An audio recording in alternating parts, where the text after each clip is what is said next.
السلام عليكم ورحمة الله وبركاته. ازيكم اخواتي وحبايبي واصحابي اللي دايما بينوروني ويشرفوني في كل مكان على قناة باكورد مع احمد الافندي. الحقيقة بس عندي تعال اكلمك في موضوع قرعة كاس العالم للأندية. قرعة وموعد كاس العالم للأندية اللي هيشارك فيه النادي الأهلي في الأيام أو الشهور القادمة.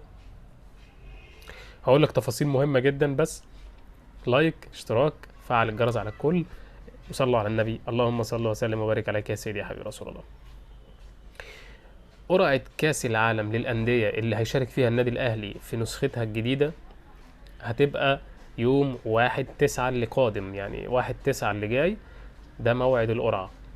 كأس العالم للأندية هيتلعب امتى؟ القرعة دي هتحدد في فرق كبيرة جدا من المكسيك ومن أمريكا ومن طبعا مصر والسعودية. بقى ده هيبقى كأس العالم لأول مرة في أرض السعودية.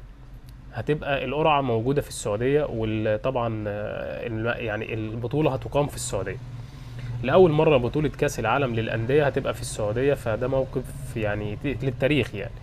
فالسعودية دلوقتي بتحضر نفسها وكل الفرق بتاعتها، اتحاد جدة والهلال، ويعني الموضوع بقى كبير وفرق ضخمة بصراحة بالصفقات اللي عمالة تنضم. ساديو ماني، فابينيو، انت بتتكلم في مين تاني؟ يعني رونالدو. لا صفقات طبعا يعني الجزائري رياض محرز. لا الموضوع بقى فعلا يعني السعودية نتمنى لها التوفيق إن شاء الله في الفترة القادمة.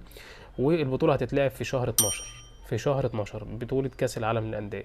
فبإذن الله تكون بطولة قوية جدا وحظ كبير للنادي الأهلي. أشوفكم في فيديو جديد، بس ما تنسوش لايك للفيديو، انتشر لايك وصلوا على النبي، واشتركوا في القناة وفعل الجرس على الكل عشان يوصلك أي فيديو ننزله، أي خبر جديد. تحياتي ليكم، أشوفكم دايما في رعاية الله.